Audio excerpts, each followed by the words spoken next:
संयुक्त राष्ट्रसंघाचा पुरस्कार त्यांना नुकताच मिळालेला आहे। पहिले भारतीय इंदिरा गांधी आणि टाटा ह्या दोन व्यक्तींना हा पुरस्कार मिळालेला आहे आणि तिसऱ्या व्यक्ती आहेत ॲडव्होकेट वर्षाताई देशपांडे, ज्या सातारच्या आहेत। बीड येथे सुद्धा गर्भपाताचं मोठं प्रकरण गाजलेलं होतं। तिथले डॉक्टर सुदाम मुंडे यांच्या विरोधात सुद्धा वर्षाताईंनी मोठा आवाज उठवलेला होता।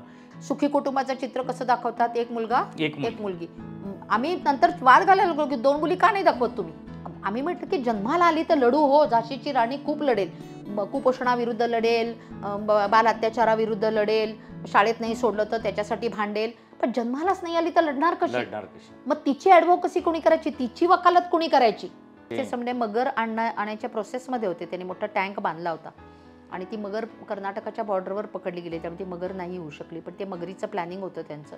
अंगणवाडी ताई, आशा ताई, या सिस्टरनी, ह्या त्यावेळेला शिक्षक, तलाठी, ग्रामसेवक, ज्यांना ज्यांना फॅमिली प्लॅनिंगचं टार्गेट दिलेलं होतं ना, ते सगळे जण ह्या बिझनेसमध्ये सहभागी होते। साखळीच एक तयार झाली होती, त्यांना कमिशन मिळायचे, त्याचे पैसे मिळायचे। मला बोलवून ब्लँक चेक माझ्या समोर ठेवला होता आणि हवा तो आकडा लिहा आणि साक्षीला येऊ नका असं सांगितलं होतं। माझ्यापेक्षा हो भारी करतोय, तो करतोय, त्याला सोडलं आणि मला पकडलं। म्हटलं चला त्याच्याकडे जाऊ, मग त्याची अजून कारवाई करतच होतो पुसेगावात। तोपर्यंत म्हटलं सातारा रोडला नाही वय जाणार, म्हटलं कोण करते? आम्ही सातारा रोड। मग तो म्हटलं हा हे बरं आहे, म्हणले आपल्याच जिल्ह्यात कल्याण करते आमचं सगळ्यांचं, जाऊ बे म्हणले कराडला। म्हटलं कोण करते? म्हणजे तिन्ही स्थळं आणली तर त्या माणसाला मी सांगितलं की बाबा माझ्या वाट्याला जाऊ नकोस, मी काही तुला झेपणार नाही। प्रचंड भांडणं, म्हणजे इंदिराजींना अटक झाली 1 तासासाठी जनता सरकारमध्ये आणि ह्यांनी पेढे वाटले म्हणून दोघं घटस्फोटापर्यंत गेले होते। म्हणजे असली वैचारिक भांडणं आमच्या घरात। आणि नमस्ते सदा वत्सले म्हटल्याशिवाय घरी चहा मिळायचाच नाही। आणि ज्यावेळेला बंदी होते त्यावेळेला माझे वडील मिसालला वॉरंट निघाले तर घरामध्ये असे नमस्ते सदा वत्सले ग्राउंडवर सुरू झालं तर घरात उभे राहायचे। इतकी ते त्यावेळेचं त्या जनरेशनची कमिटमेंट खरी होती।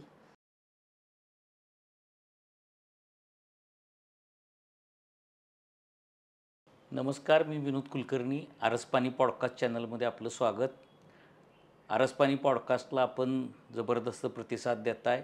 फक्त सबस्क्राईब करायचं आपल्याकडून राहून जातं आहे। आपण आवर्जून हा चॅनल सबस्क्राईब करा, कारण अनेक मोठमोठ्या आणि महान व्यक्ती आपल्या चॅनलला येऊन आपल्याशी गप्पा मारणार आहेत, आपल्याशी संवाद साधणार आहेत आणि त्यामुळे आरसपानी पॉडकास्ट ऐकणाऱ्या श्रोत्यांना एक ती पर्वणी असणार आहे।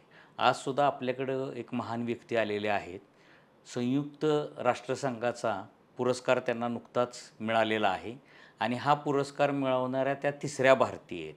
पहिले भारतीय इंदिरा गांधी आणि टाटा ह्या दोन व्यक्तींना हा पुरस्कार मिळालेला आहे आणि तिसऱ्या व्यक्ती आहेत ॲडव्होकेट वर्षाताई देशपांडे, ज्या सातारच्या आहेत। त्यांना हा पुरस्कार मिळाल्यानंतर संयुक्त राष्ट्रसंघामध्ये त्यांनी मराठीमध्ये भाषण केलं। मराठी ही त्यांनी तिथं आपली मातृभाषा आहे असं सांगितलं।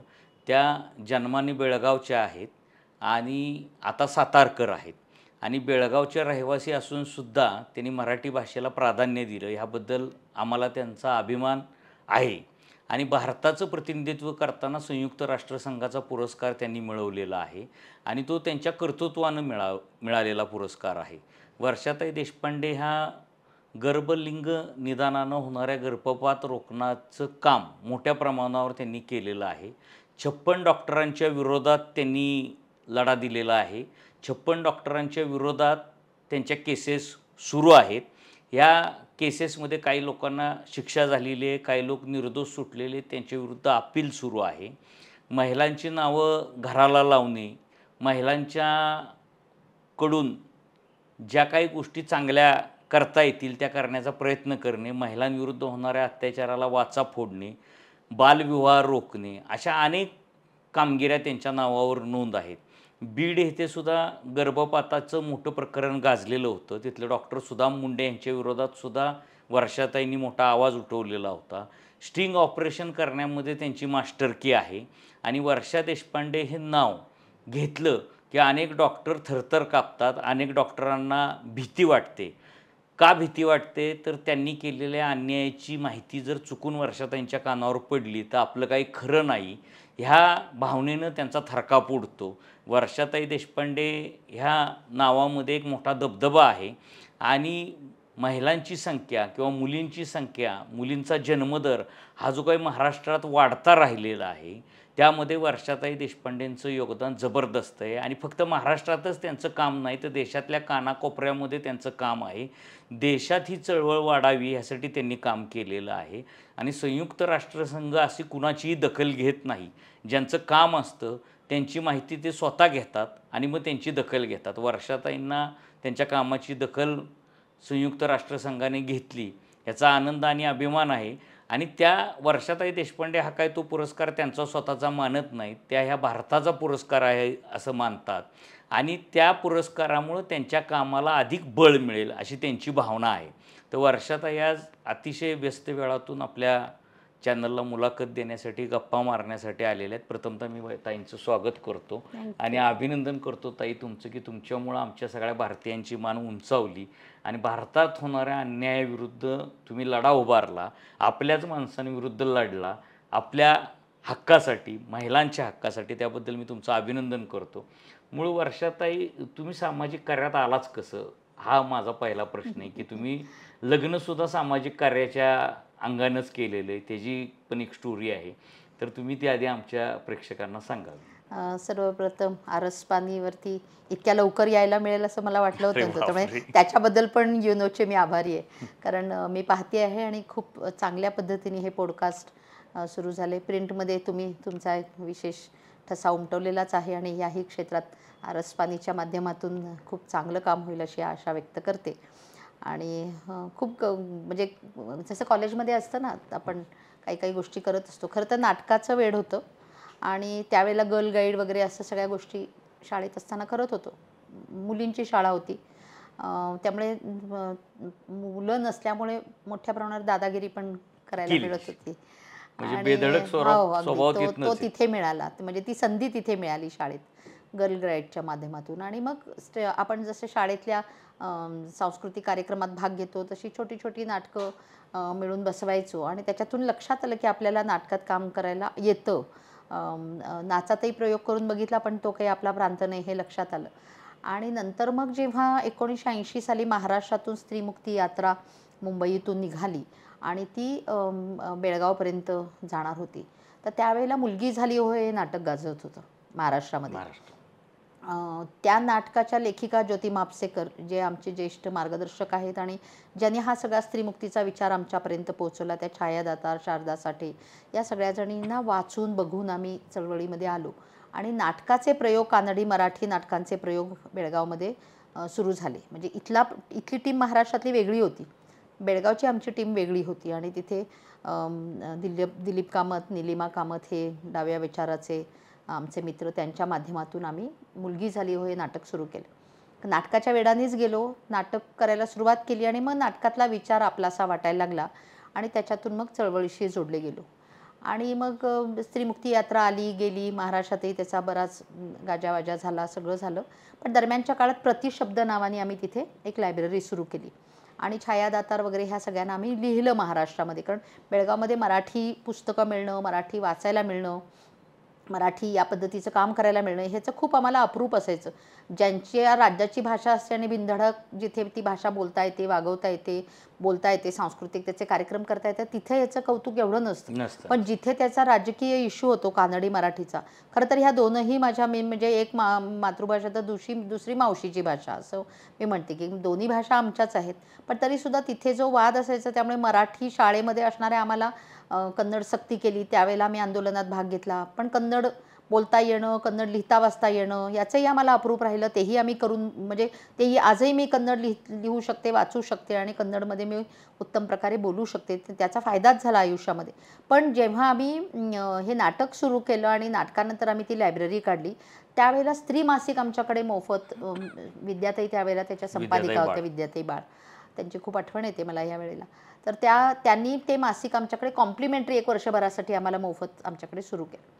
आणि त्याच्यामध्ये एका पोस्ट बॉक्स, आणि तोपर्यंत आम्ही मैत्रिणी, कारण आम्ही मुलगी झाल्यामध्ये सगळ्या मुलीच काम करायचो, त्यावेळेला जेव्हा आम्ही मैत्रिणी त्याच्यामध्ये मी म्हणायचं असा कुठे नवरा मुलगा असेल, कारण अवतीभोवती जी पोरं असायची तरुण वयात ज्या पद्धतीने लाईन मारतात, मैत्री करायचा प्रयत्न करतात, NSSमध्ये वगैरे वगैरे, ते सगळं सुरू राहायचं.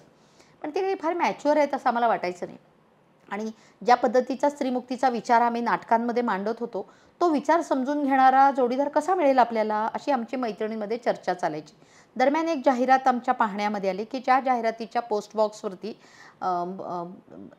मुलगी हवी असं ते होतं आणि त्या पोस्ट बॉक्सवर त्यांनी मागवले होते मुलींच्याकडनं माहिती, प्रस्ताव अशा पद्धतीचे.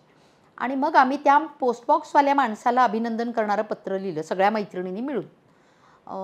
तेव्हा काही लग्न-बिग्नाचा माझा विचार काही म्हणजे त्याची सुरुवात पण झाली नव्हती. नुकती मी बी.कॉमची परीक्षा दिली होती आणि एका छोट्या एका फर्ममध्ये मी अकाउंट्स लिहिण्याचं काम करत होते आणि दरम्यानच्या काळात जर्नॅलिझम हे सगळं. पण वडील वारल्यामुळे मग पोस्ट ग्रॅज्युएशनचा विचार मी होल्डवर ठेवला होता.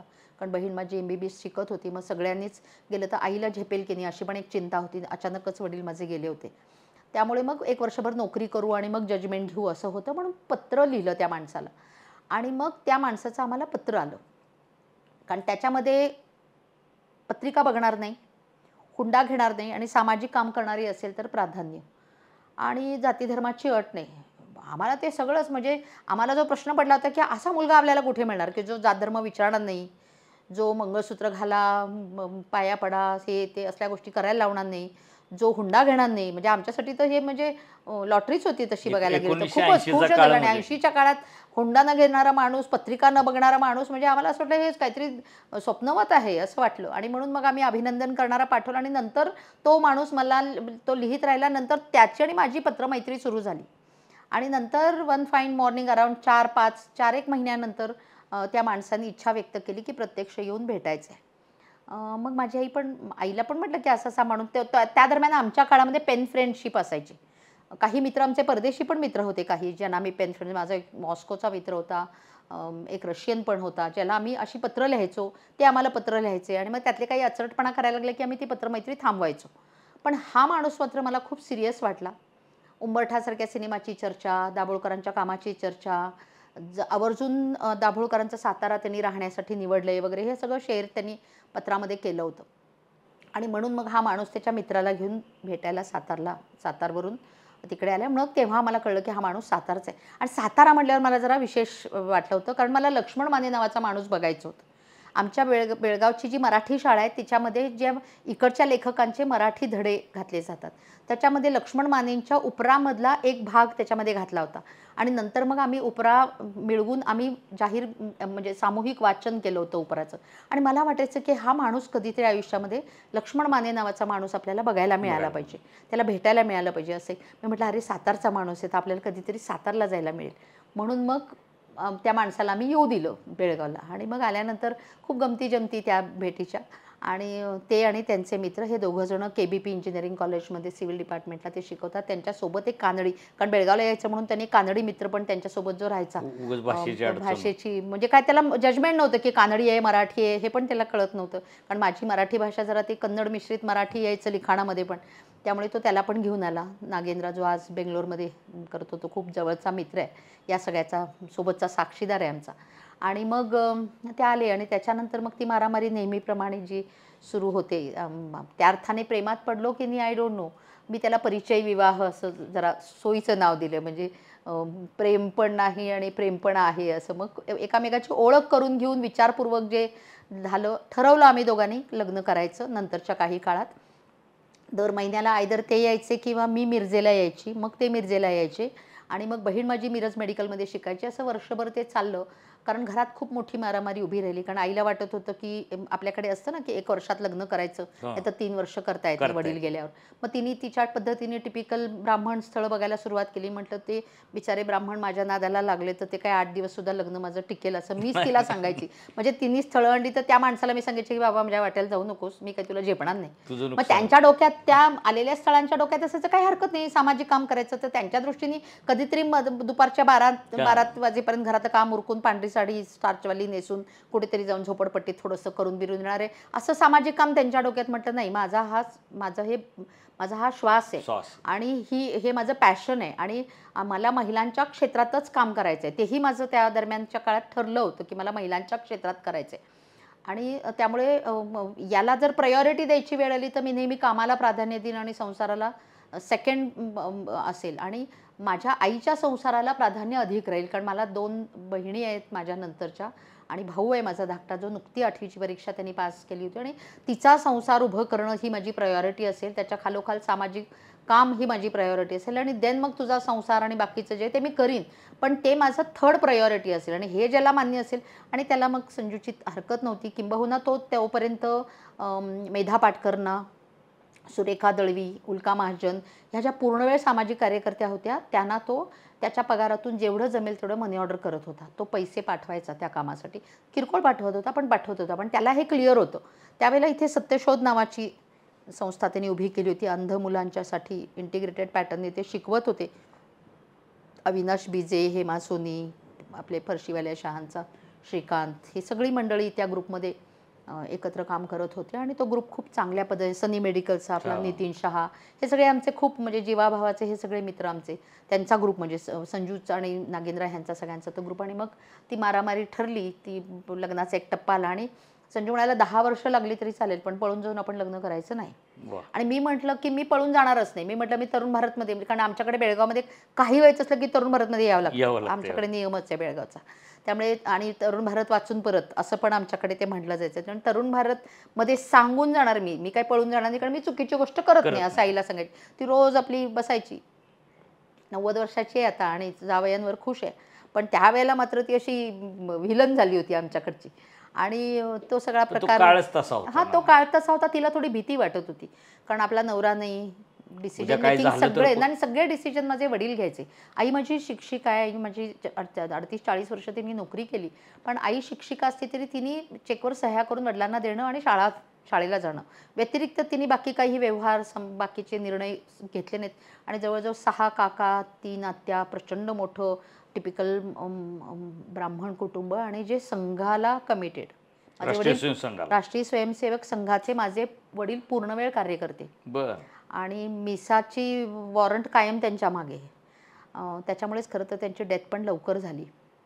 आणि ही पक्की सेवा दलवाली आई. आणि प्रचंड भांडणं, म्हणजे इंदिराजींना अटक झाली 1 तासासाठी जनता सरकारमध्ये, आणि ह्यांनी पेढे वाटले म्हणून दोघं घटस्फोटापर्यंत गेले होते. म्हणजे असली वैचारिक भांडणं आमच्या घरात. आणि ती म्हणाली एका बाईला अटक करून काय मिरवता. ते म्हणाले अटक केली की नाही, पण मग ह्या मुद्द्यावरून दोघं भांडले. आणि सांगलीच्या पडसलगीकरांच्या वाड्यामध्ये माझी मावशी राहायची, आणि तिथे आम्ही सुट्टीला यायचो.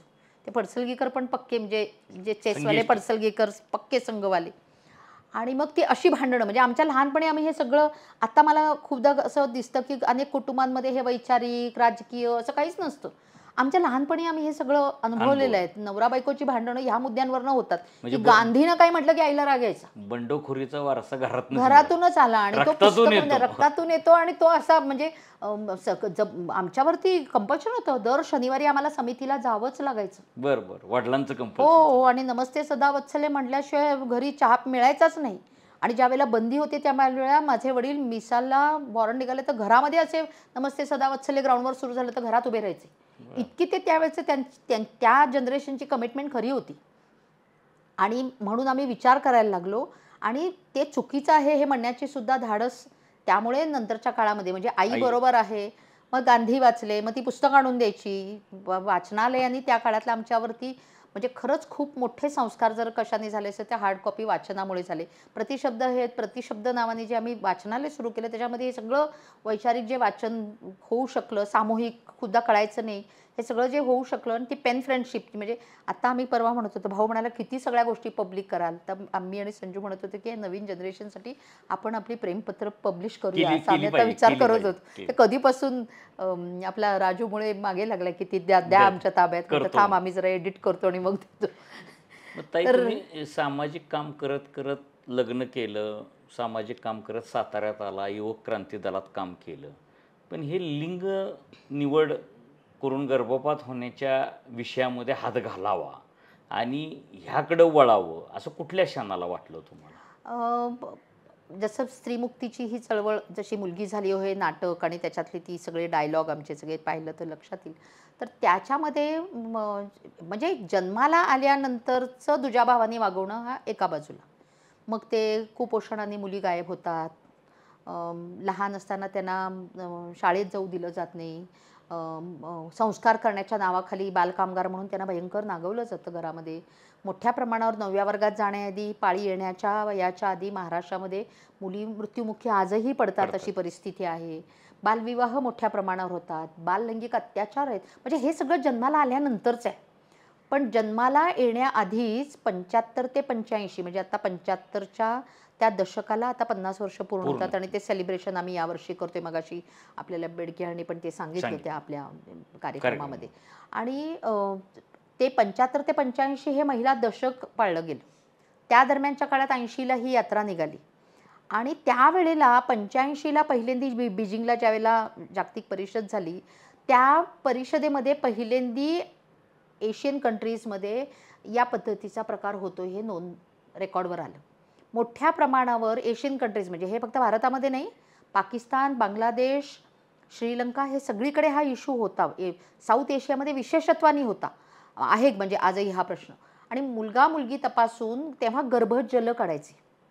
म्हणजे गर्भाशयाच्या पिशवीमध्ये निडल टाकून गर्भजल काढलं जायचं आणि ते जल तपासलं तर मुलगा मुलगी कळू शकतं. पण ते जल काढताना पिशवी फाटू शकते, गर्भपात होऊ शकतो, बाईचा जीव जाऊ शकतो. खूप रिस्की प्रोसिजर होती. वेदना म्हणजे ऑपरेशनपेक्षा भयंकर होतं, कारण ती पिशवी फाटून बाईचा जीव जाणे इतपत ते लाईफ रिस्क होती. तेला बाजूला टाकून हे सोनोग्राफीचं मशीन आल्यानंतर मोठ्या प्रमाणावर ते त्या दरम्यान आलं. 80च्या दशकात हे मशीन आलं. ते सुरुवातीला फक्त मुंबई, पुणे आणि दिल्ली अशा मोठ्या शहरात, चेन्नई, कलकत्ता अशा मोठ्या शहरांमध्ये अतिशय निवडक आणि खूप खुश झाले होते. म्हणजे त्यावेळेचे जर पेपर्स काढून बघितले तर एम्समधून डॉक्टर्सनी लिहिलं की किती छान मशीन आले, की मुलगा मुलगी बघून फॅमिली प्लॅनिंग किती छान होईल, मुलगा व्हायला पाहिजे म्हणून कितीतरी मुली जन्माला येतात. मग आपल्या देशामध्ये पॉप्युलेशन त्यावेळेला कंट्रोलिंग बनायचे, त्यामुळे पॉप्युलेशन कंट्रोल होईल, त्यामुळे खूप चांगल्या प्रकारे फॅमिली बॅलन्स होतील. आणि आपल्याला माहिती आहे की सुखी कुटुंबाचं चित्र कसं दाखवतात, एक मुलगा एक मुलगी. आम्ही नंतर वाद घालायला लागलो की 2 मुली का नाही दाखवत तुम्ही. तर हे सगळं सुरू झालं आणि त्या मशीनचा वापर करून मोठ्या प्रमाणावर गर्भलिंग निदान होऊन बेकायदेशीर गर्भपात होतात. आपल्याकडे गर्भपात मेडिकल टर्मिनेशन ऑफ प्रेग्नन्सी म्हणजे गर्भपात ही आपल्या देशामध्ये कायदेशीर बाब आहे 4 कंडिशनमध्ये. म्हणजे बाळाला आणि बाळंतिणीला त्रास असेल तर गर्भपात करता येतो 12 आठवड्यापर्यंत आणि गरज पडली तर 20 आठवड्यापर्यंत सुद्धा.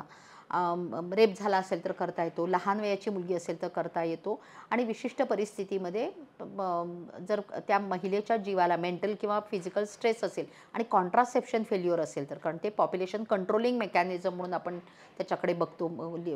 लोकसंख्या नियंत्रित राहिली पाहिजे, कुटुंब सीमित ठेवता आलं पाहिजे आणि त्याच वेळेला म्हणजे तिला नको असलेला गर्भधारणा झाली तर तिला काढून टाकता आली पाहिजे. आणि तिचं लग्न झालं असेल नसेल त्याच्या पलीकडे जाऊन तिला हा अधिकार घेता येतो. त्याला आम्ही आरोग्य हक्क म्हणतो, त्याला आम्ही मूलभूत हक्क मानत नाही, आरोग्य हक्क मानतो. म्हणजे 4 HB असेल आणि एखादी बाई म्हणाली की नाही मला त्या गर्भधारणा झाली आणि मला काढून टाकायचं, तर ते तिच्या जीवावर बेतू शकतं. तर डॉक्टर ठरवतात की तिचं HB नॉर्मल आहे का, तिला खरोखरीच गरज आहे का. हे सगळं डॉक्टर जर म्हणाले की तिला केलं पाहिजे तर तिला केलं पाहिजे. म्हणजे डॉक्टरला हा अधिकार आहे गर्भपात करायचा की नाही हे ठरवण्याचा, पेशंटला हा अधिकार नाही. त्यामुळे हे गर्भपाताच्या आड राहून मुलगा मुलगी तपासून मुली गायब केल्या जात आहेत. हे मुंबईत गर्भातच त्यांची हत्या केली जाते. हां, हत्या मी म्हणणार नाही, कारण हत्या हा शब्द आला की हत्यारा परत त्या बाईला ठरवलं जातं. त्यामुळे आम्ही जाणीवपूर्वक तो शब्द टाळतो. तो गर्भपात आहे. गर्भपात जो माणूस श्वास घेतो ना त्याची हत्या असते. म्हणजे आम्ही घ्यायचाच आहे, ज्याचा श्वास अजून यायचाच आहे त्याला गर्भपात म्हणतो आपण. त्यामुळे गर्भपात ही गोष्ट हत्यापेक्षा वेगळी आहे. आणि हत्या म्हटली की मग तिला हत्यारा करून तिलाच कडगऱ्यात उभे करतील अशी आम्हाला भीती वाटते. त्यामुळे त्याला हत्या म्हणायला आपण तयार नाही. पण त्याचं कारण काय आहे तर ती मुलगी आहे. म्हणजे मूळ काय आहे मुलगी, तर दुजा भावानी वागवणं हा मूळ आहे. मग ते कुपोषण काय आहे ती मुलगी आहे. मग ते बालविवाह काय आहे तर ती मुलगी आहे. तिच्यावर अत्याचार काय तर ती मुलगी आहे. ती हुंडाबळी काय तर ते एवढ्या ठिकाणी सगळीकडे स्टोव्ह सगळं वापरलं जातं, एवढ्या आगीबरोबर सगळीकडे पुरुष खेळतात.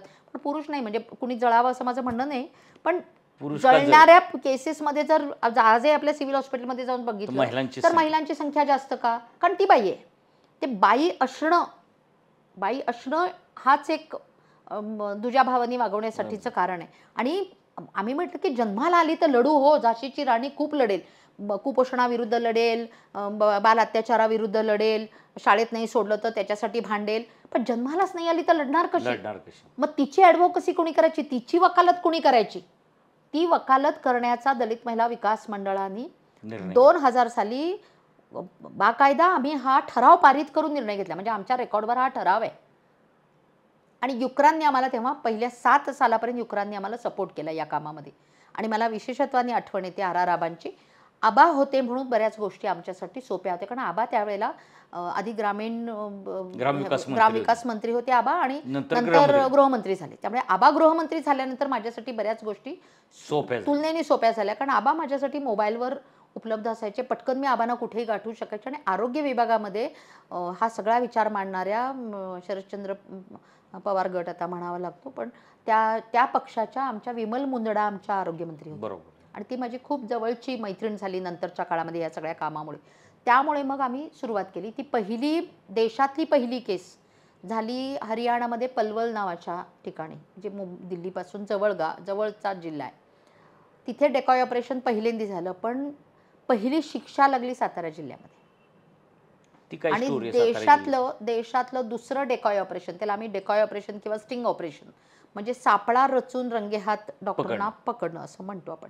आणि ती केस आम्ही साताऱ्यात पहिल्यांदा केली. त्याची फार गमतीशीर गोष्ट आहे की जेव्हा कमिटीत मला घेतलं, कारण तोपर्यंत विनोद तुम्ही पण ह्या सगळ्यामध्ये आमच्या साक्षीदार आहात की आम्ही दारूचे दुकानं फिरत होतो. आपण सदर बाजारचं दुकान दाभोळकर आपण सगळ्यांनी ते मतदानाने बंद केलं. त्याच्या आधी आपण डिस्कळचं बंद केलं. आणि मग जवळ बाबा वगैरे आपण सगळ्यांनी मिळून ती चळवळच सुरू केली. त्याच्यामध्ये बंडातात्या पण आपल्यासोबत होते. तर हे सगळं सुरू झालं. त्यामुळे कलेक्टरला आम्ही म्हणतो, अनिल डिगीकर आपल्याकडे कलेक्टर होते. आणि अनिल डिगीकर खूप पुरोगामी विचाराचे. त्यामुळे अनिल डिगीकरांना असं वाटलं की ही बाई हे सगळे दारूचे दुकानं फोडत रोज उठून रेव्हेन्यूचा प्रश्न घेऊन माझ्याकडे येते. तर म्हणाले ते नवीन कायदा आलाय तर आपण हिला त्या कमिटीत घेऊ. तोपर्यंत 8 मार्चला ना आम्ही फक्त PCPNDTची कमिटी फॉर्म झाली. कारण त्या दरम्यानच्या काळात मासूम आणि सेहत नावाच्या महाराष्ट्रातल्या 2 संघटनांनी सुप्रीम कोर्टामध्ये अपील केलं की तुम्ही जे सेन्सस इंडियाचा रिपोर्ट आणताय, म्हणजे आता जनगणना होणार आहे, त्यावेळेला जी जनगणना झाली 2001ला, त्याच्यामध्ये देशाच्या इतिहासात जनगणनेच्या बाबतीमध्ये पहिल्यांदा लापता किंवा मिसिंग नावाचा एक स्पेशल रिपोर्ट आला. आणि तो रिपोर्ट आला त्याचं कारण जयंतीलाल बांटिया, जे महाराष्ट्राचे नंतर चीफ सेक्रेटरी झाले, जे आमचे मित्र आहेत, त्यांनी ते त्याचे ते कमिशनर होते सेन्सस इंडियाचे, आणि अतिशय संवेदनशील माणूस. या माणसाने पहिल्यांदा हा रेकॉर्डवर आणला की फार भयंकर काहीतरी गोष्टी देशामध्ये घडत आहेत. कारण महाराष्ट्रामध्ये तो कायदा झाला आमच्या सगळ्यांच्या पुढाकाराने. त्यावेळेला जेव्हा 80च्या दशकात आम्ही लॉ कॉलेजची मी विद्यार्थिनी होते, त्यावेळेला त्या अहिल्या रांगणेकर, मृणालते ह्यांच्या प्रायव्हेट बिल आणलं. आणि प्रतिभाताई पाटील त्यावेळेला आपल्याकडे समाज कल्याण मंत्रीपद सांभाळत होत्या. त्यावेळेला झालेला हा कायदा 88 साली महाराष्ट्रामध्ये. आणि गुन्हे दाखल झालेत आपल्याकडे साताऱ्यात लोणंदमध्ये, पण गर्भवती महिलेवर गुन्हा दाखल झाला. मग आम्ही कायदा वापरला नाही, कारण आम्हाला मुली वाचवायच्या होत्या, पण आईला जेलमध्ये टाकून नाही. कारण जी आई स्वतःचं लग्न नाही ठरवू शकत, कॉन्ट्रासेप्शन काय वापरायचं ठरवू शकत नाही, जिला कुठल्या जाती धर्मात करायचं ठरवता येत नाही, 2 मुलात अंतर किती ठेवायचं हे ठरवण्याचा अधिकार नाही, ती बाई हा निर्णय कसा? आज सुद्धा भाजी कुठली करायची तर तुम्हाला फोन येणार की संध्याकाळी काय भाजी करू. जी बाई भाजी काय करायचा हा निर्णय स्वतःच्या घरात घेऊ शकत नाही, ती गर्भपाताचा निर्णय कसा घेणार? आणि तुम्ही कशा तिला जेलमध्ये टाकता? तर आम्ही तो कायदा त्यानंतर वापरला नाही. 94ला देशात लागू झाला, पण 2000ला सुप्रीम कोर्टात सेहत versus government of union of India नावानी पिटिशन्स चालली. 4 वर्ष ही पिटिशन सुप्रीम कोर्टामध्ये चालली. आणि साबू जॉर्ज नावाचा जो क्रुसेडर आहे, अक्षरशः येशूसारखा खांद्यावर हा विषय घेऊन चालतो, IIT मुंबईचा पासआउट आहे, केरळचा रहिवासी आहे, पण दिल्लीमध्ये ठाण मांडून बसलेला आहे.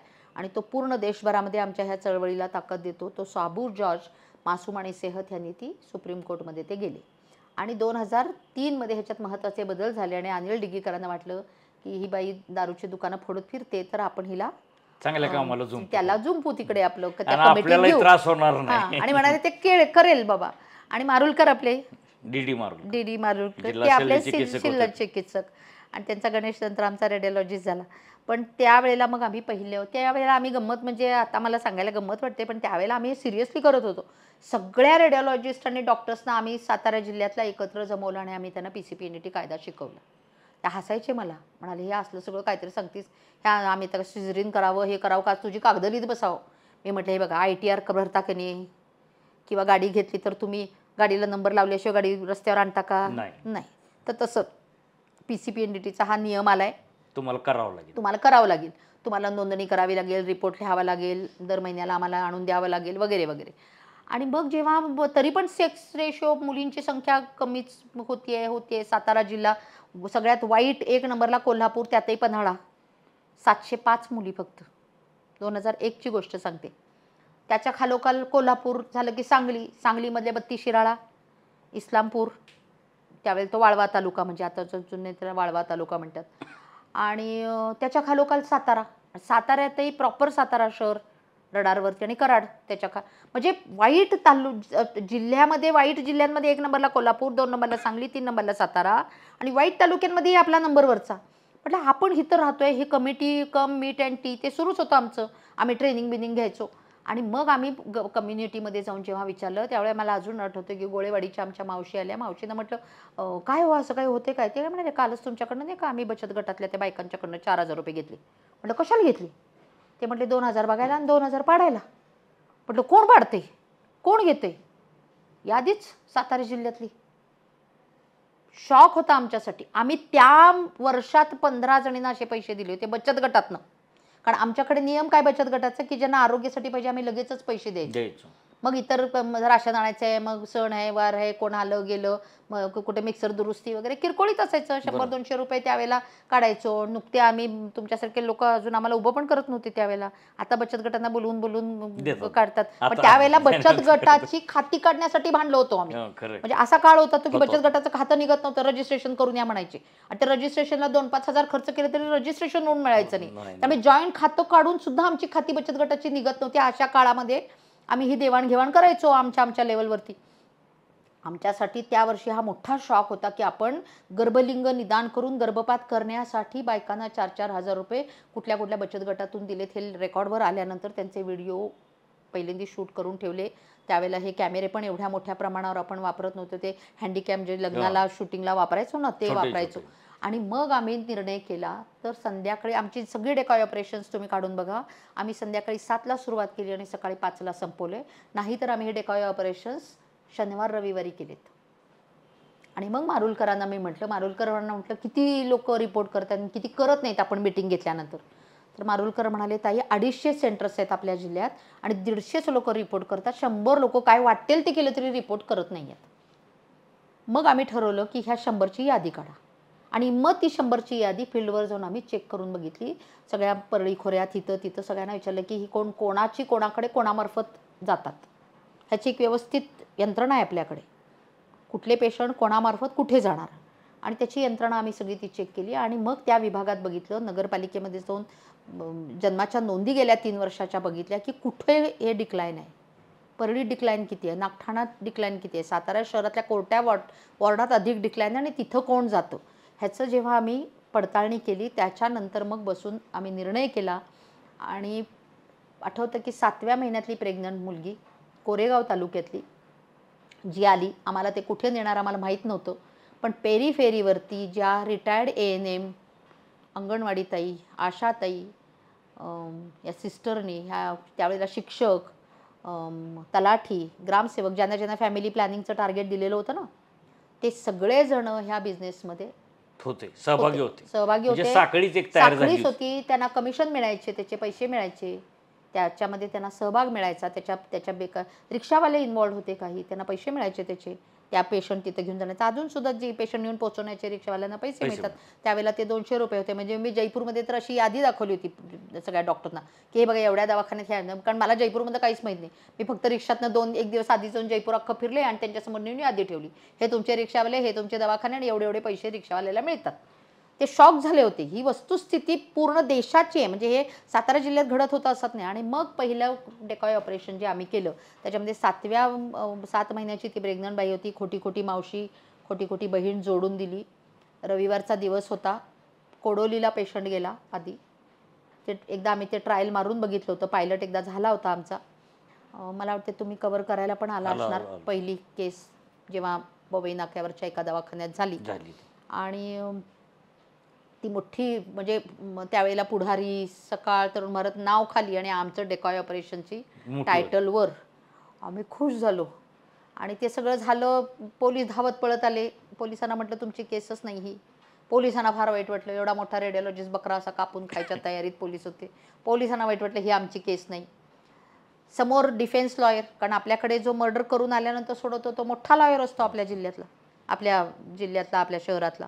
आम्हाला कोणी लॉयर बियर म्हणून फारशी किंमत अजूनही देत नाहीत किंवा तेव्हाही लोकांना आम्ही लॉयर वाटतच नव्हतो, कारण आम्ही गोरगरिबाच्या बाजूने लढणारे लॉयर की ज्यांना फार मोठं काही तसं वलय वगैरे नाही. पण मर्डर बिर्डर करून आल्यानंतर ज्यांच्याकडे जाता यायचे असे मोठे लॉयर लोक पोचले. म्हणाले अँटिसिपेटरी बेल. म्हटलं साहेब अटक पण नाही करत आहे मी, कशाला तुम्ही अँटिसिपेटरी बेल. 50,000 रुपये फी घेऊन ह्यांना टोप्या घातल्या डॉक्टर लोकांनी.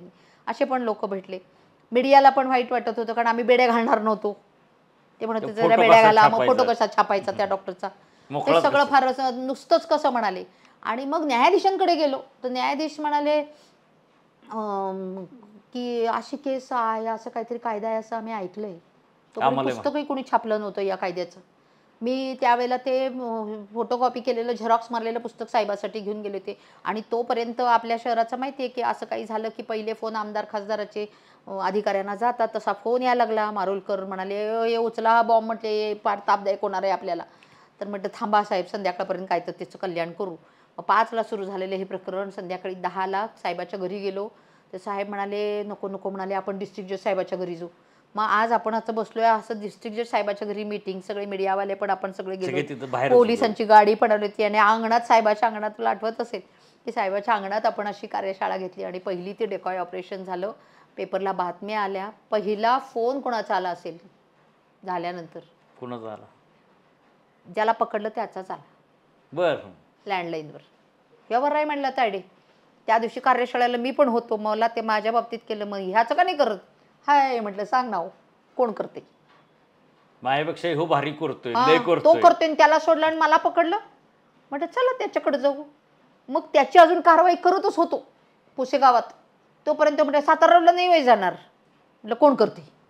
आम्ही सातारा रोड. मग तो म्हटलं हां हे बरं आहे म्हणले, आपल्याच जिल्ह्यात कल्याण करते आमचं सगळ्यांचं. जाऊ गे म्हणले कराडला. म्हटलं कोण करते? जाऊ गे म्हणलं जुळेवाडीला पीके पवार करते. एकदा नाही दोनदा सापडला पीके पवार. हां ते असं करत करत आपल्याच जिल्ह्यात एवढं कल्याण चाललंय म्हणले तुमचं, कोल्हापूरला नाही जाणार. मग गेलो आणि आरगडेना पकडलं. असं करत करत अब तक 56 आमचं जे झालं ना, आमचे रिसोर्स पर्सन डॉक्टर लोकच आहेत. डॉक्टरच म्हणजे तेच आम्हाला माहिती पुरवत आहे. त्यामुळे एकट्याचं वाटोळ कशाला? हा नाही, त्यांना त्यांच्यामध्ये कसं ऑर्गनाइज कम्युनिटी आहे, सगळे एकत्र आहेत, त्यांची व्यवस्थित नेटवर्क आहे. आणि त्या नेटवर्कमधून एक जशी मोत्याच्या माळ्यातले एक मणी ओढला की ती सगळी अख्खी माळ मोठ्यात आमचा. असं करत करत आम्ही सुरतपर्यंत पोहोचलो. आम्ही दुसऱ्या राज्यात जाऊन केलं. इकडे कर्नाटकात बेळगावपर्यंत गेलो. म्हणजे काही केसमध्ये आमचे साक्षीदार हे इकडे सुरतला आणि तिकडे हे जण. याच्या बाबतीमध्ये सांगायला हरकत नाही की ह्याच्या बाबतीत जेव्हा बीडचं प्रकरण झालं त्याच्यानंतर त्यावेळेला पृथ्वीराज बाबा, बीडचं जे प्रकरण झालं ताई, अख्खा महाराष्ट्र किंवा देश हादरला की जे गर्भ आहे त्याचे रस्त्यावर टाकलेले होते किंवा कचऱ्याच्या कुंडीत टाकलेले होते. संपूर्ण महाराष्ट्र हादरलेला होता. ते सगळं वातावरण बघून तुम्ही बीडला सुद्धा लढायला गेला.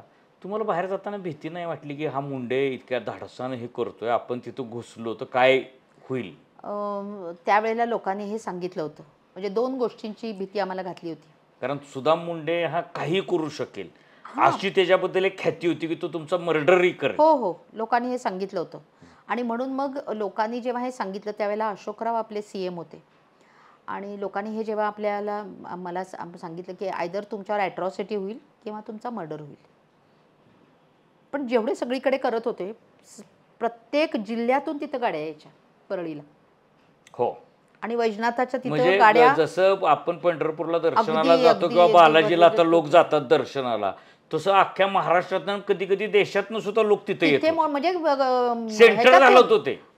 हैदराबाद तिकडनं, आंध्रातनं माणसं, कर्नाटकातनं आणि MPतनं, म्हणजे त्या सगळ्या त्या नंबर प्लेटवरून कळायचं ना. आणि आम्ही पण दारात गेल्या गेल्या आम्हाला सांगितलं जाऊ म्हणजे वैजनाथाच्या दारात गाडी लावा आणि 10 रुपये रिक्षात बसून परत या.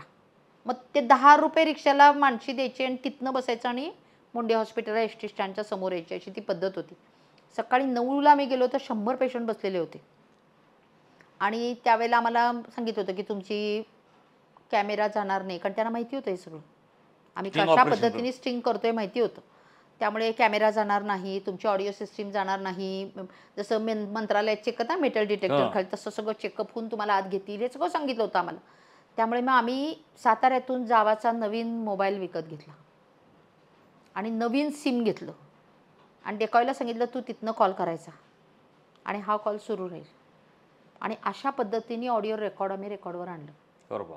आणि तिथे वॉशरूममध्ये वगैरे त्यांनी भिंतीवर शैलाताईच त्यातल्या साक्षीदार आहेत, त्यांनी वॉशरूममध्ये वगैरे ते असं लिहून ठेवलं की इथे अमुक वाजता आम्ही इथे आलेलो. दुसऱ्या दिवशी आम्ही तहकीकातला गेलो होतो, ते सगळं पेंट केलेलं होतं, पुसलेलं होतं. म्हणजे काय लेवलवरची पुरावे निर्माण होऊ शकतात आणि कसे ते थांबवायचे याच्यापर्यंत. आणि हे 2010ला झालं, तेव्हा ते सापडले नाहीत. निर्दोष मुक्त म्हणजे जामीन 10व्या मिनिटाला जामीन, कारण पॉलिटिकल हे सपोर्ट ताकदच अशी पर्सेंट होती. होता.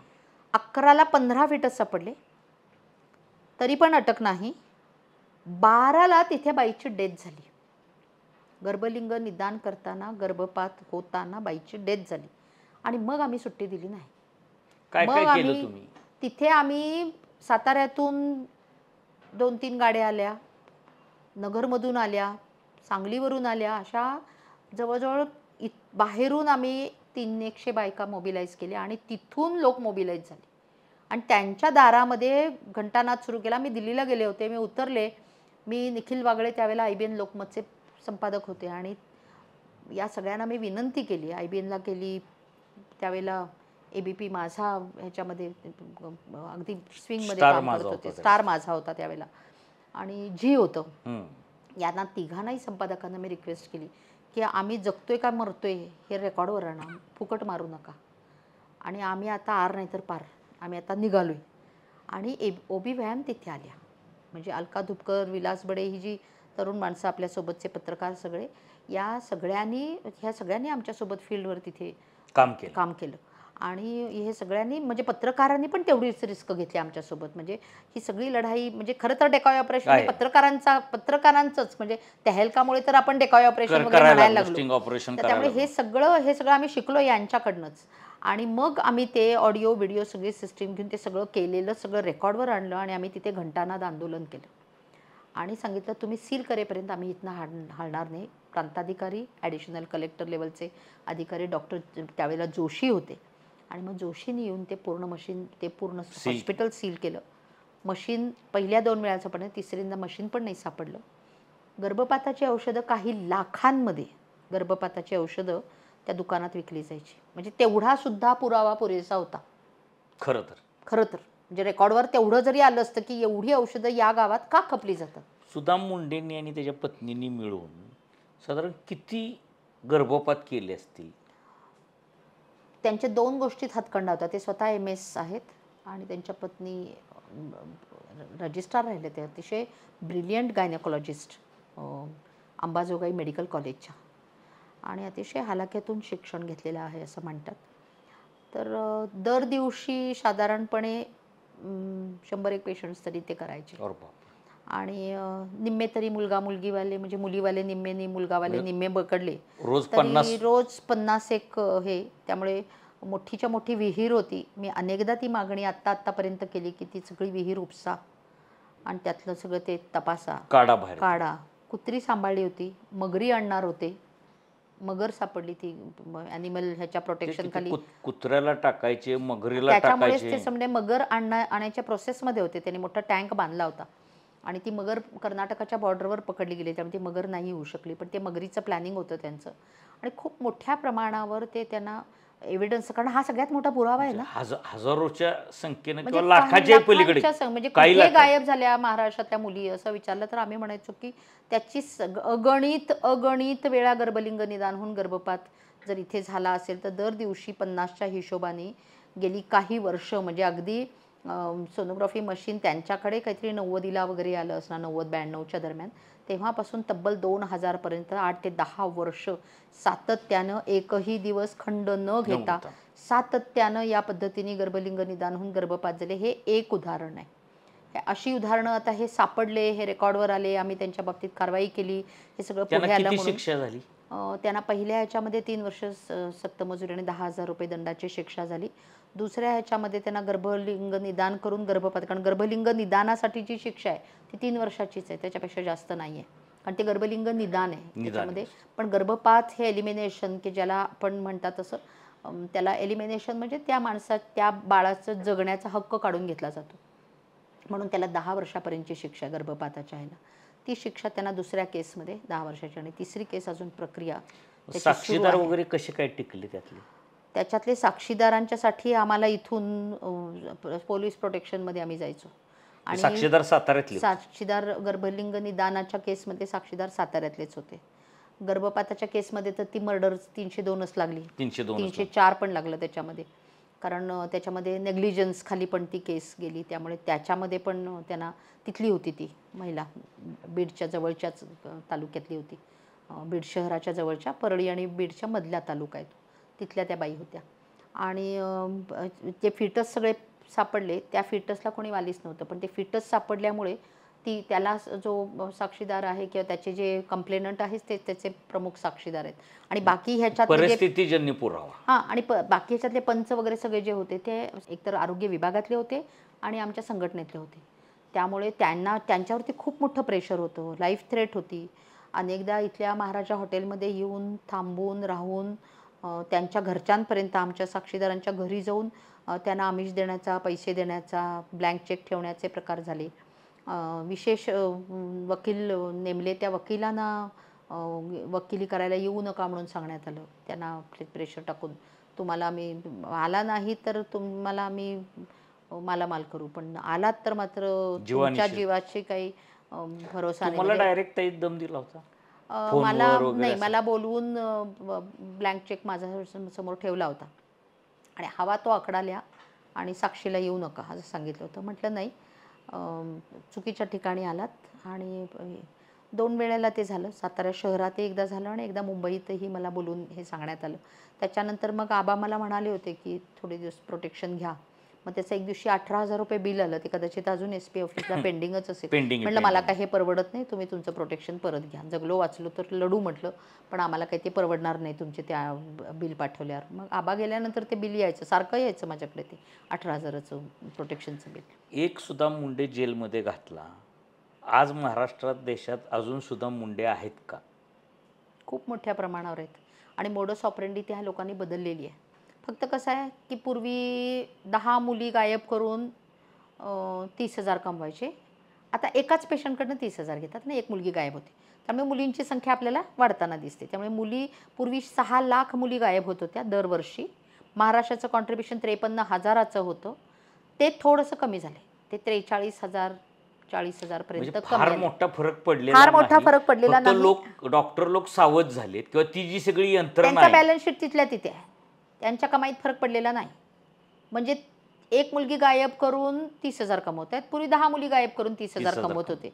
थँक्स की 9 मुली वाचल्या आमच्या दृष्टीने. म्हणजे आपण किमान 9 मुलींचे प्राण वाचवण्यामध्ये यशस्वी झालो. आपण त्याच्यामध्ये अजूनही एका मुलीसाठीची लढाई आपली सुरूच आहे. आत्ताच आम्ही जिल्हाधिकाऱ्यांना भेटून आलो, म्हटलं पूर्णपणे आपल्या जिल्ह्यावरचा हा कलंक पुसला गेला असं म्हणता येत नाही. सातारा शहरात हे होतंय का, तर मी म्हणेन लाख रुपये देते, करूनच दाखवा. सातारा शहरामध्ये हे होत नाही, पण सातारा शहरामध्ये किंवा सातारा जिल्ह्यामध्ये हे न करता पेरीफेरीवरती इथून रेफरन्स पाठवून बाहेर करून येऊन गर्भलिंग निदान बाहेर होतं, गर्भपाताला साताऱ्यात येतात, आणि गर्भपात साताऱ्यामध्ये अजूनसुद्धा या पद्धतीचे होत आहेत, पण त्यांची संख्या खूप कमी आली. त्यामुळे सातारा जिल्हा असेल, सांगली, कोल्हापूर या जिल्ह्यांमध्ये मुलींची संख्या आता हळूहळू वाढते. इव्हन बीडमधली वाढते, बीडमधली संख्या खूप चांगल्या पद्धतीने वाढते. बीडमधलं प्रमाण हे खूप कमी आलेलं आहे. त्यामुळे आम्ही प्रभाव पाडू शकलो का, तर हो, आमच्या चळवळीमुळे की आमच्या ह्या प्रक्रियेमुळे भारत सरकारने बेटी बचाव बेटी पढाव केला, पानिपतवरून ती लढाई त्यांनी सुरू केली, प्रधानमंत्र्यांना ह्या मुद्द्यावर बोलावं वाटलं, पण अजूनही ते प्रत्यक्षामध्ये काही घडलं का, तर प्रत्यक्षामध्ये काही घडलं असं म्हणायला धाडस होत नाही. निम्मी लढाई, किमान हा प्रश्न आहे मान्य केलं, प्रोग्राम पुढे आणला, त्याची चर्चा सुरू झाली, आणि त्याच्या संदर्भाने असलेलं मौन तुटलं असं म्हणू शकतो आपण. पण प्रश्न संपला असं म्हणण्याचं थोडं धाडसाचं होईल असं मला वाटते. अजून तो प्रश्न संपलेला नाही, अजूनही आपल्याला ती लढाई आपली निम्मी बाकी आहे.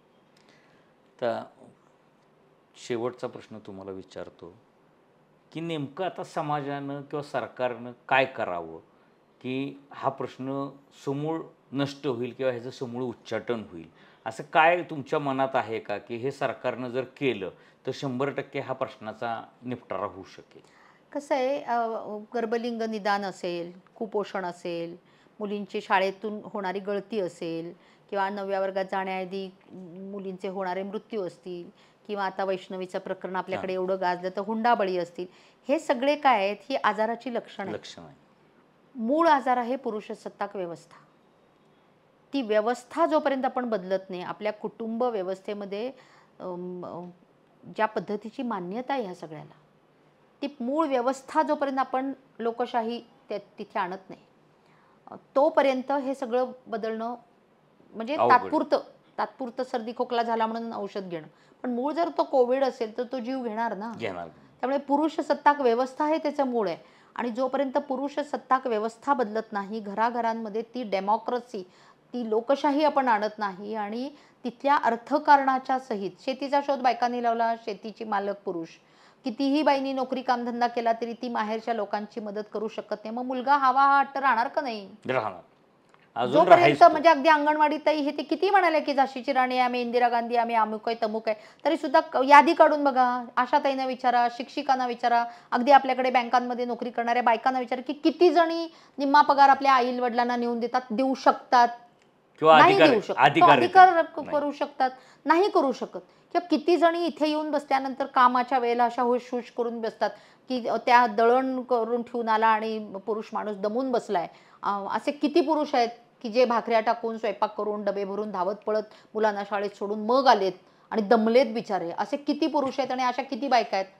तर 70% 75% बायकांना, म्हणजे एखाद दुसरी माझ्यासारखी असेल की ती म्हणजे नाही मी घरात डोक्यावर घेऊन फिरणारच नाही, मला तुम्ही बायकांच्या मध्ये कन्सिडर नाही केलं तरी चालेल, पण मी ह्याचा प्रेशर घेऊन जगणार नाही, मी हे करीन, आम्ही मिळून करू, आमच्या घरामध्ये आम्ही डेमोक्रेटिकली सगळेजण मिळून हा स्वयंपाक करू, मिळून हे घर सांभाळू. कधी माझ्याकडे कोण आलं तर ते चहा करून आणतील, त्यांच्याकडे कोणी आलं तर मी चहा करून आणीन. काइंड ऑफ आमच्यामध्ये एक समजुतीचा करार असेल. पण तिथे हे परंपरेने माझ्यावर लादलेलं आहे की मी दळणाचा विचार केलाच पाहिजे, दळणाचा माझ्या डोक्यात मी बसून ठेवणार नाही, असा निर्णयपूर्वक. म्हणजे आणि तसं करण्यासाठी ते घर तिला किती पाठबळ देतं, छोट्या छोट्या गोष्टी आहेत. तर मला असं वाटतं की जोपर्यंत भारतीय कुटुंबाचं लोकशाहीकरण होत नाही आणि संपूर्ण जगभरातल्या कितीतरी मिनिस्ट्री जे काम करतात ते भारतातली एक बाई करते, लॉन्ड्री, म्हातारे सांभाळणं, लेकरं सांभाळणं, किचन सांभाळणं, या सगळ्यासाठी जगभरातल्या अनेक मिनिस्ट्री त्यांच्या देशामध्ये काम करतात. ते भारतातली बाई शॉक ऑब्सॉर्बर सारखं सगळा लोड स्वतःच्या अंगावर घेते. आणि वर्ल्ड बँकेकडून कुपोषण दुरुस्त करायला आपण इतकी 75 वर्ष झाली आहेत या गोष्टीला, स्वातंत्र्य मिळवून, संविधान मिळवून सुद्धा इतकी वर्ष होऊन गेली, तरी सुद्धा आपण जर कुपोषणासारखे प्रश्न मिटवायला, महिलांच्या सुरक्षेसारखे प्रश्न मिटवायला जर जगभरातून भीक मागून पैसे आणत असू, मला असं वाटतं की हे चांगलं नाही आहे. आपण देश म्हणून beyond party, beyond politics, beyond राज्य, आपण त्या सगळ्याच्या पलीकडे जाऊया आता आणि आपण विचार करूया की आपण देश म्हणून इतके समृद्ध आहोत, निसर्ग संपन्न आहोत, इतक्या वर्षांची, हजारो वर्षांची इतकी सुंदर संस्कृती आहे आणि अशा ठिकाणी आपण हा दहशतवाद आपल्या बायकांसोबत, कधी तो जातीच्या नावाने, कधी तो धर्माच्या नावाने, कधी तो लिंगाच्या नावाने आपण का करतो? आपण स्वीकारली आहे ना राज्यघटना. मग त्या राज्यघटनेत जर आपण म्हटलंय ना की आपण समानता देऊ, एकामेकांची समानता मान्य करू, तर कुणीतरी पुरुष मला समानता देणार, कुणीतरी पुरुष मला स्वातंत्र्य देणार. स्वातंत्र्य ही जन्मतः, निसर्गतः माणसाला स्वातंत्र्य नैसर्गिकपणे ते असलं पाहिजे. मग ती बाई असू दे, पुरुष असू दे, लहान मूल असू दे, त्यांना त्यांच्यासाठी ते असलं पाहिजे. ते स्वैरतेकडे जाणार नाही, ते कुठल्याही परिस्थितीत त्या मर्यादा ओलांडणार नाही, समाजाच्या त्या पद्धतीची संस्कृती विस्कटून टाकणार नाही. अशा पद्धतीने ते पुढे जायला पाहिजे. याच्यासाठीचं एक वातावरण आपण दिलं पाहिजे. आणि म्हणून मला नेहमी असं वाटतं की शिक्षणामध्ये कायदा पाळण्याचं संस्कार शिक्षणामध्ये असायला पाहिजे. आई वडिलांशी वागण्याच्या संदर्भातली डेमोक्रेसी, आई आपली काम करते, तिला थँक्यू म्हणण्याची पद्धत, ह्या ज्या गोष्टी आहेत, मला असं वाटतं की हे जाणीवपूर्वक आपल्याला देश म्हणून करावं लागेल. आणि जोपर्यंत आपण पुरुषसत्ताक व्यवस्था बदलत नाही तोपर्यंत आम्ही जी कामं करतोय ना, ती ही कामं म्हणजे आम्ही आग लागली आणि आम्ही विझवण्याचा प्रयत्न करतोय.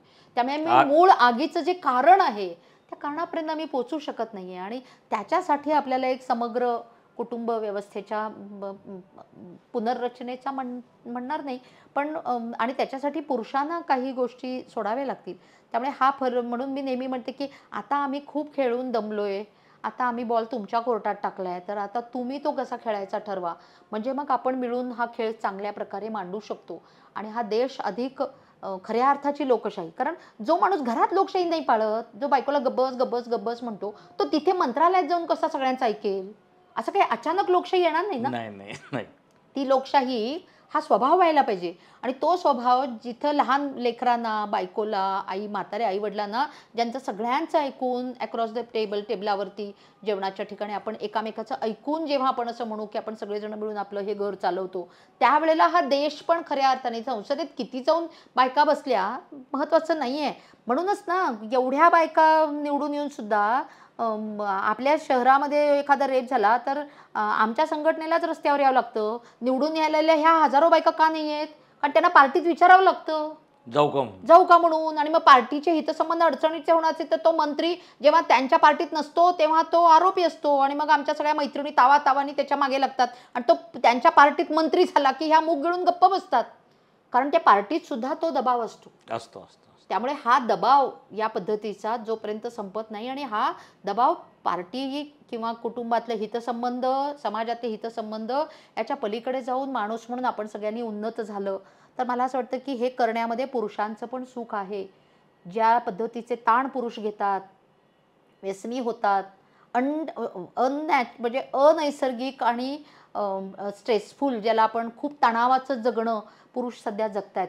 महागाई असेल, ताण असेल, डिसिजन सगळे निर्णय पुरुषांना घ्यावे लागतात. आम्ही आपल्या मजेत असतो, आम्ही फक्त साड्याबिड्या काढायला येतो, मुलगा मुलगी काय ते तुम्ही तपासा आणि नंतर आम्ही तुमच्या नावाने ओरडायला मोकळे. हे जे काय आम्ही पण खूप हुशारी केलेली आहे. त्यामुळे हे पण बदलायला पाहिजे. हे सगळे ताण बरोबरीने पण विभागून घेतले पाहिजेत. मला वाटतं असं जर ठरवलं आपण, देश म्हणून जर ठरवलं, तर मला असं वाटतं की नवीन पिढीला आपण ही मुभा दिली पाहिजे. आणि आता मुलं त्या पद्धतीची लग्न करतायत एकत्र. जाहिराती पण आम्ही बदलल्या अलीकडे. आम्ही जाणीवपूर्वक जाहिरातदारांच्या बरोबर सध्या आम्ही लाडलीच्या माध्यमातून जाहिरातदारांच्या बरोबर बसतोय आणि मग तुम्ही बघितलं असेल की पोस्ट कोविड जाहिराती पण आता बदलतायत.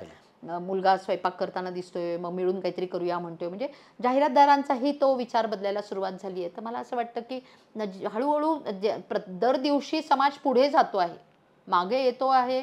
त्या नवीन जाणाऱ्या समाजामध्ये नवीन काही प्रश्न कॉम्प्लेक्स तयार होत आहेत, पण ते सोडवण्यासाठी काही सामाजिक कार्यकर्ते आणि हे पुढे जगभरामध्ये येत असतात.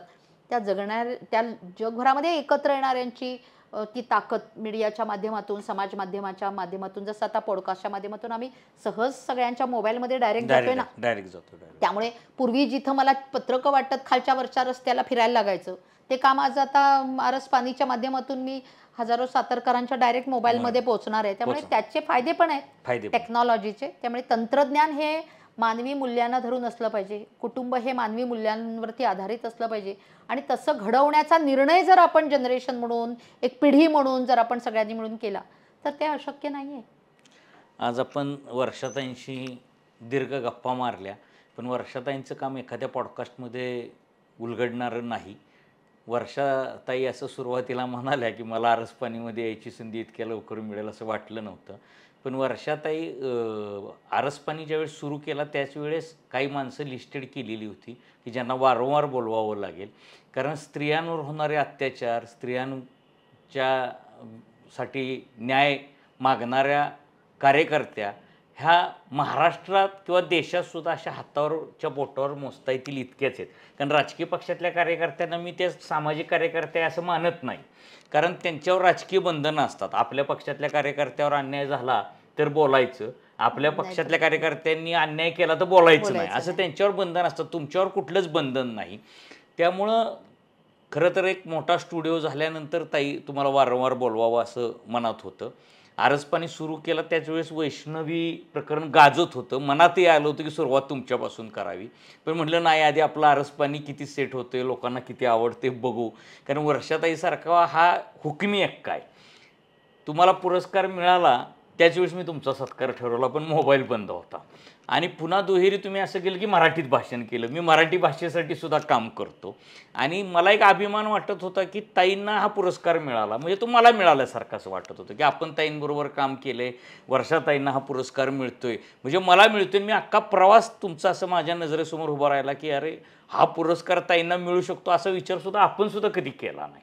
आणि त्यामुळे ही एक मोठी गोष्ट घडली की आपण ज्या व्यक्तीबरोबर काम करतो आणि ज्या व्यक्तीचा सहवास आपल्याला लाभलेला आहे त्याला एवढा मोठा पुरस्कार मिळाला. म्हणजे इंदिरा गांधींना जो पुरस्कार मिळतो तो आमच्या वर्षाताईला मिळतो. म्हणजे आम्ही आमच्या वर्षाताई म्हणू शकतो, इतका हक्क आमचा तुमच्यावर आहे, तुम्ही तो आमच्यावर ठेवलेला आहे. तर ताई तुमचा पाठिंबा, तुमचं प्रेम आमच्यावर, आरसपानीवर असंच असू द्या. तुमच्या कारकिर्दीला शुभेच्छा.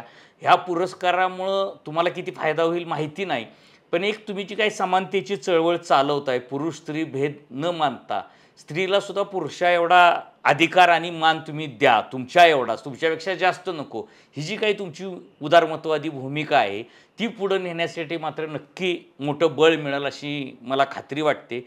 आजही मला असं वाटतं की ताईंच्या कामाची दखल लोकप्रतिनिधींनी, समाजाने किंवा मीडियाने सुद्धा जेवढी घ्यायला पाहिजे तेवढी घेतलेली नाही असं मला आवर्जून वाटतं. आणि त्यामुळे मी म्हटलं की आरसपानीला लवकर ताईंना बोलू, पुरस्कार मिळाल्यामुळे. ताईंचा सत्कार छोटेखानी केला, पण त्यांच्या डोळ्यात पाणी आलं आणि तो अभिमानाचा क्षण वाटला की ताईंच्या डोळ्यात पाणी आणणारा सत्कार आपण घेऊ शकतो. हे मला आनंद देणारं आहे. तुमच्या कार्यात आम्ही पहिल्यापासून होतो आहे आणि पुढेही राहू. तुम्हाला पुन्हा एकदा शुभेच्छा. धन्यवाद. मला आरसपानी हे नाव प्रचंड आवडलेलं कारण एवढं आरसपानी म्हणजे आरपार, ज्याच्यामध्ये कुठलाही आडपडदा असणार नाही आणि सत्य बोलायला पूर्ण मुभा कुणाच्याही विरुद्ध. आणि ते सुरू करण्याचं धाडस विनोदच करू शकतो म्हणून पण म्हणजे ते शब्द नुसतं टायटल नाहीये, मी मीन म्हणजे त्याचा त्या अर्थाने त्या आरसपानीनी आरसपानीच राहावं अशी अपेक्षा व्यक्त करते आणि बोलवल्याबद्दल धन्यवाद.